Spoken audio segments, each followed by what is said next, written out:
আমরা একটা আদিবাসী রেস্টুরেন্টে খাবার খেতে আসছি এখন। আমরা সবাই আসছি।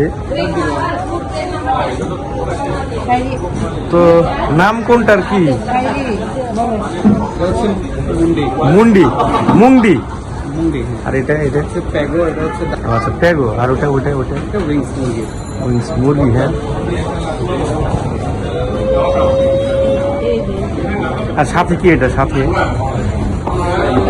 এটা এটা এটা কিছু? ও এটাই মুংডি। হ্যাঁ, সব দেখি কি অবস্থা। খাও দেখি, খাও বলো যদি কিছু লাগে এক্সট্রা তাহলে হচ্ছে ওইখানে কেমন কেমন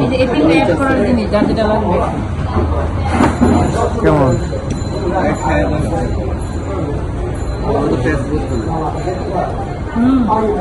কেমন? একটু টক দিতে পারি। মজা মজা। হ্যাঁ, যারা খেতে পারে তাদের কিছু মজা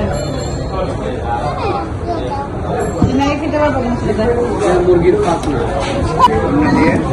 আচ্ছা এটা কি ছিটে দেওয়া লাগে এরকম করে? না, টক টক লাগলে টক নিবে, লবণ মিলে ব্যালেন্স মিক্স করো। কিন্তু জায়গায় বের করলে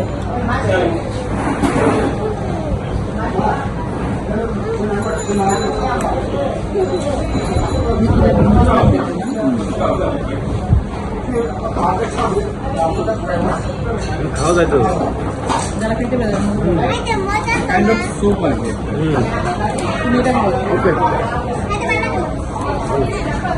কাছে নাও, উইংস লাপসো বলে এটা। কাছে নাও, এটা কাছে নাও। লাপসো। এই যে জিনিসটা দেখতে পাচ্ছ এটা হইতেছে উইংস লাগছে। এক ধরনের সালাদ আর কি, মুরগির মাংসের সালাদ। এই জিনিসটা আসলে ট্রাই করতে পারেন, এটা খুব মজা লাগবে আমার কাছে।